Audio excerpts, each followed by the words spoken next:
Hey guys, welcome back to another video. I'm Sarah from Who I Am Among the Pages, and if you're new here, thanks for stopping by, and if you're not, thanks for sticking around. So today, as I'm filming this, it is January 2nd of 2021, and we have made it to the new year, and boy does it feel good. So, like with any new year, I have New Year's resolutions. I have some personal ones, but I also have some ones that are specifically related to reading and writing. And I thought that I would take a chance to share them with you all and, maybe inspire somebody else to do the same thing. I'm definitely trying to challenge myself a little bit this year. So yeah, let's get into it. So I have 6 New Year's resolutions that are directly related to reading and writing. The first, and I'm sorry if you see me looking down again, I've got my little gilded notebook I'm looking off of. So the first is to read 100 pages a day. I started doing this in late November and found that having a daily goal like that really helped me to get through a book and to make sure that I was reading every day, because without a goal in mind for the day, I would pick it up, and if I didn't immediately get sucked into the book, I'd put it right back down. So I would get through, some days 2 pages, maybe none, and then other days read 150. And it wasn't a very good balance. I feel like my comprehension and retention of the text really suffered. And it's not like it's a literary masterpiece that I'm reading for the most part, but you still do want to remember what you're reading, or at least I do, even if it's something that sucks.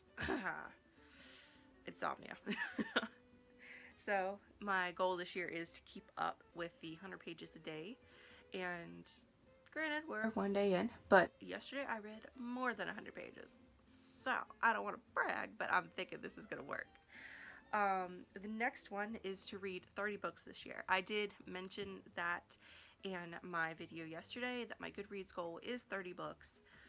So yeah, I'm thinking that's very achievable, because with this new goal of mine to read 100 pages a day, I typically can finish a 400-page book in about 4 days. Yeah,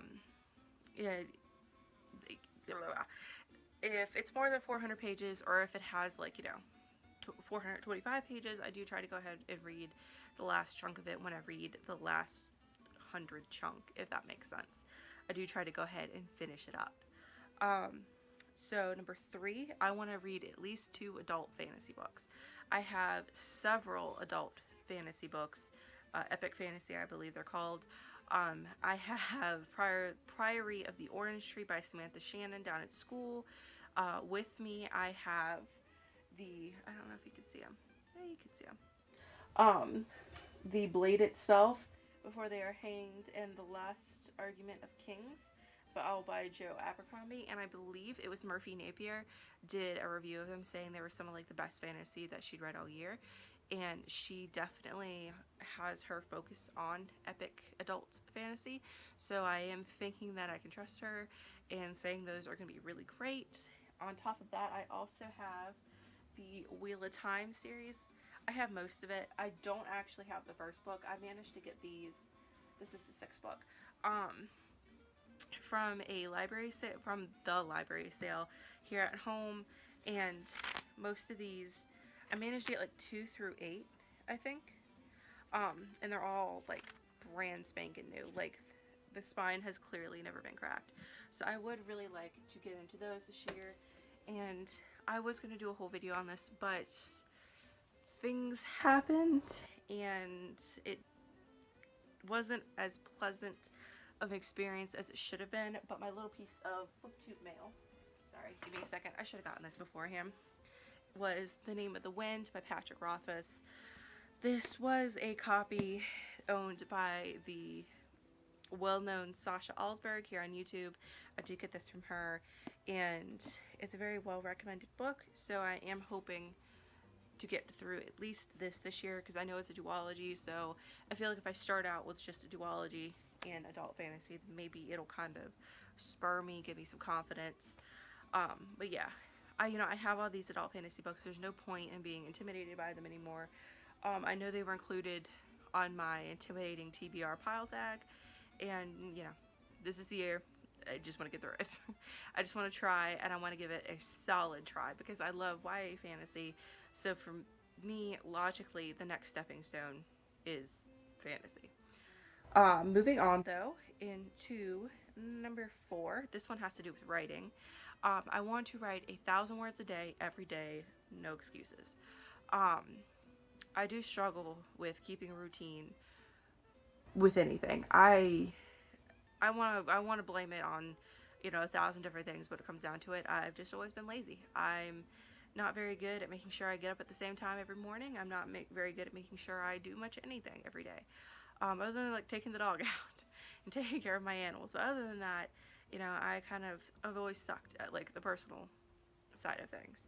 So this year I am really pushing myself to write at least 1,000 words a day because I majored in writing. There's no point in going weeks without doing it. Um, it's not something I'm proud of admitting, but if you've been on my channel, you'll know I am far from perfect, and I will willingly and openly admit that. Number 5, though, that kind of works off of that, and that is just write the damn book. I have got so many projects started and a good dent in a lot of manuscripts. Like number 9 is 100 and something thousand words. I can't remember off the top of my head. So it's even longer than most full-length books. So, if I can go ahead and finish that, that'll give me some confidence. And I do have a couple personal projects that are longer projects, if not full novels, that I'm hoping to finish. I just, I'm dilly-dallying. I'll be 21 this year. I've been farting around since I was 18 with writing an actual book, and now it's just time to do it. Like, time's moving on. I know 21's not old, but it feels old to me. And I always imagined that I'd have more done by now. And I don't know if that's just me being overly critical of myself or whatever, but this year I am writing the book. Like, it is non-negotiable. By the end of this year, even if it's not, published or whatever, I'm going to have a full manuscript that is capable of being a book. So my last one is to continually update Wattpad Tuesday and Friday. Again, I'll admit I suck at keeping a schedule. I suck at keeping a routine. But this year, my big focus, I think, overall, even in my personal resolutions, is just get better at keeping a schedule and keeping a routine. So part of that, I feel like it's very reasonable for me to update Wattpad twice a week, even if it's just like adding a poem or something. If I can get into routines with my work, I feel like it'll even help me like academically with keeping a routine. If I just get used to doing certain things certain days, I think it'll help me overall. And plus, it's more content for you guys. I've had this YouTube channel for a while now, and I don't feel like I have a whole lot to show for it, but it's my own fault for not consistently uploading videos and taking long breaks and not updating Wattpad and that sort of thing. So that is my last reading and writing resolution for the year. So thank you guys for watching. As always, my Goodreads and Wattpad will be linked down below in case you want to keep up with what I'm reading and writing. Other than that, thank you guys so much for watching, and I hope to see you again soon.